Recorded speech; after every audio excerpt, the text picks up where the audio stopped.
Baik, Assalamualaikum warahmatullahi wabarakatuh. Perkenalkan, nama saya Julfairan Kaimudin dari kelas E dengan NIM D1B12417. Nah, pada kesempatan yang baik ini saya akan menjelaskan bagaimana teknologi berbasis biologi bisa membantu kita dalam dunia medis, khususnya pengobatan dan pembuatan obat. Yang tentunya pada judul kita yaitu bioteknologi dan terapinya. Nah, bioteknologi adalah penerapan prinsip-prinsip biologi dan teknik untuk menghasilkan produk atau jasa yang bermanfaat. Di bidang kesehatan, bioteknologi digunakan untuk mengobati penyakit, terus menciptakan obat baru dan meningkatkan terapi. Nah, 3 aspek utama bioteknologi dalam kesehatan adalah rekayasa genetika, yaitu mengubah DNA makhluk hidup. Kedua, ada terapi gen, di mana mengganti atau memperbaiki gen yang rusak. Yang ketiga, aplikasi farmasi seperti pembuatan obat dan vaksin. Rekayasa genetika berarti kita mengubah isi DNA suatu makhluk hidup. Kita bisa memasukkan ataupun menghapus, bahkan memodifikasi bagian DNA-nya secara langsung. Misalnya membuat tanaman tahan hama ataupun membuat bakteri yang bisa menghasilkan insulin pada manusia. Nah, teknologi itu penting di sini adalah contohnya pada CRISPR Cas9, yaitu alat pemotong DNA yang sangat presisi seperti gunting molekuler. Lanjut ada rekombinasi DNA, yaitu menggabungkan DNA dari 2 organisme berbeda, misalnya dari manusia ke bakteri. Nah, contoh rekayasa genetika dalam kesehatan. Yang pertama itu ada produksi insulin. Nah, gen insulin dari manusia dimasukkan ke dalam bakteri E. coli. Nah, bakteri ini lalu memproduksi insulin yang bisa digunakan untuk pengobatan diabetes. Yang kedua adalah vaksin DNA. Kita memasukkan gen virus tubuh manusia supaya sistem imun belajar mengenal virus tanpa menyebabkan penyakit baru. Nah, yang ketiga adalah tanaman transgenik seperti beras emas yang bisa menghasilkan vitamin A untuk mencegah kebutaan. Nah, pada gambar terdapat vaksin COVID-19, nah di mana ternyata vaksin ini dibuatnya itu dari virus COVID-nya itu sendiri. Selanjutnya, terapi gen. Nah, terapi gen adalah metode di mana mengobati penyakit dengan memperbaiki atau mengganti gen yang rusak. Nah, di mana gen sehat ini dimasukkan ke tubuh pasien dengan bantuan vektor.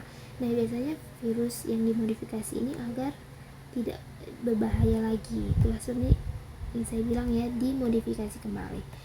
Nah, ada 2 pendekatan pada terapi gen. Yang pertama in vivo, di mana gen ini dimasukkan langsung ke dalam tubuh pasien. Yang kedua ada ex vivo, di mana sel pasien ini diambil terlebih dahulu, kemudian diperbaiki di laboratorium, lalu dimasukkan kembali ke tubuh pasien. Selanjutnya contoh terapi gen dan aplikasinya. Nah, ada yang namanya SCID atau penyakit kekebalan tubuh yang sangat lemah, itu berhasil diobati dengan terapi gen. Nah, sel pasien ini diperbaiki di luar tubuh atau ex vivo. Lanjut ada terapi gen untuk kanker seperti CAR-T sel terapi, di mana sel T ini dimodifikasi agar bisa mengenali dan membunuh sel kanker.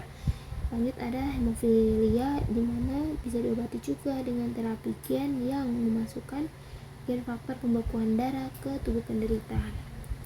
Nah, berikut adalah gambar perbandingan pembelahan sel normal dan pembelahan sel kanker, dimana kalau sel pembelahan normal itu jika ditemukan sel yang rusak, maka akan dengan otomatisnya terjadi kematian pada sel tersebut sehingga tidak bisa membelah lagi. Nah, sementara pada pembelahan sel kanker itu sel rusaknya terus membelah sehingga menciptakan sel-sel rusak lainnya. Nah, itu yang menyebabkan komplikasi pada sel sehingga menyebabkan penyakit kanker. Selanjutnya ada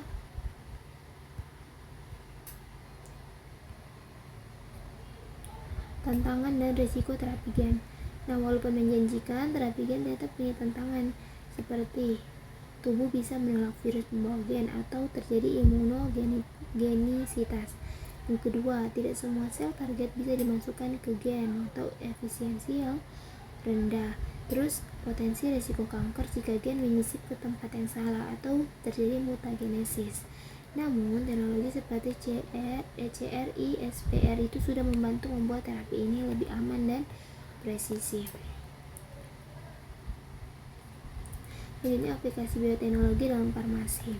Nah, bioteknologi juga itu penting dalam dunia farmasi. Kenapa? Agar bisa membuat protein terapi seperti insulin dan hormon pertumbuhan.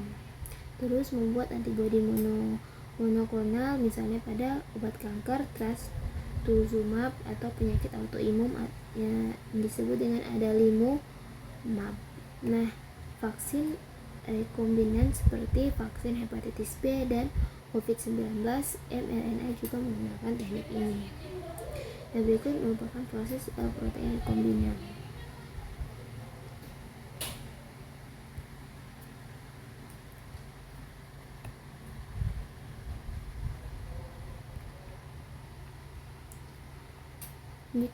Manfaat bioteknologi dalam dunia medis. Nah, ternyata bioteknologi juga itu mempunyai banyak manfaat, yaitu terapi genetik yang disesuaikan untuk tiap orang, untuk pengobatan presisi, terus obat lebih bersih dan efisien, dan vaksin bisa dibuat lebih cepat, kemudian bisa menyembuhkan penyakit genetik yang dulunya tidak bisa disembuhkan. Nah, ini semua mendukung konsep personalisasi medis, yaitu pengobatan berdasarkan gen masing-masing pasien. Nah, bisa ditarik kesimpulan bahwa bioteknologi ini membuka jalan baru dalam pengobatan. Dengan rekayasa genetika dan terapi gen, kita bisa mengatasi penyakit genetik. Dan dari sisi farmasi sendiri, itu bioteknologi membuat obat dan vaksin lebih aman dan efektif. Jadi bioteknologi adalah masa depan dunia kesehatan. Baik, mungkin itu saja yang dapat saya sampaikan pada kesempatan kali ini. Saya Zulfa Heran, kemudian pamit undur diri. Wassalamualaikum warahmatullahi wabarakatuh.